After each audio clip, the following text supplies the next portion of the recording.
দেখ ভাই, তোরা কিন্তু বগুড়াকে জাতামাতা জেলা বলতে পারিস না। এটা কিন্তু বিভাগ হওয়ারই যোগ্যতা রাখে। তুই কি জানিস বগুড়া আগে প্রাচীন বাংলার রাজধানী ছিল? আরে ভাই, তোকে আর কি করে বোঝাবো যে আমরা বগুড়া বিভাগে যাইতে চাই না রে ভাই? বুঝিস না কেন? আমাদের রাজশাহী ভালো লাগে, আমাদের কাছে রাজশাহী সেরা। আর বগুড়ায় যে প্রায় 83 কিলোমিটার রেলপথ আছে, তাও যাবো না ভাই। বগুড়ার কিন্তু বিখ্যাত দইও আছে, হ্যাঁ, ওইটাই কিন্তু তোরা খাস। আর বগুড়ার বিখ্যাত দই কিন্তু তোদের সবার ফ্রিজেই থাকে, হ্যাঁ, মনে রাখিস। তার মানে তুই কি বুঝাচ্ছিস? আমরা কি বগুড়ার দই ফ্রিজে রাখতে পারি না? আচ্ছা, যা, রাখবো না। তাও আমরা বিভাগ চাই না। বগুড়ায় যে আর্মি ক্যাম্প আছে, তোদের আছে?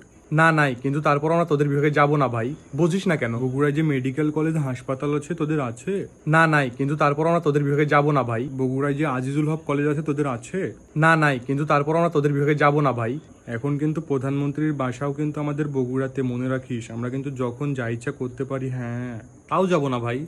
বগুড়ায় যে মাটিজালি বিমান মোড় আছে, তোদের তো বিমানও নেই। না, নাই, কিন্তু তারপর আমরা তোদের বিভাগে যাব না ভাই। তোরা মনে রাখিস, তোদের নওগাঁর বেশিরভাগ মানুষই কিন্তু আমাদের বগুড়ায় এসে পড়ে থাকে, হ্যাঁ। দেখ ভাই, পাশের জেলা হিসাবে কিন্তু আমাদের জেলার মানুষ বগুড়াতে গিয়ে থাকতেই পারে, এটা কোনো বিষয় না। তাও আমাদেরকে এসবের মধ্যে টানিস না ভাই, আমরা রাজশাহীতে থাকতে চাই ভাই। আসলে ভাই, মানুষের ভালো করতে নেই, তোদেরকে আর কত বোঝাবো যে আমাদের বগুড়া বিভাগে আয়, সব সুবিধা পাবি, বাড়ির কাছে বিভাগ হবে, হ্যাঁ। তাও যাব না। দেখ ভাই, তুই যাই বলিস না কেন, বগুড়া কিন্তু একটা বিভাগ হওয়ারই যোগ্যতা রাখে, হ্যাঁ। আরে হবে না রে ভাই।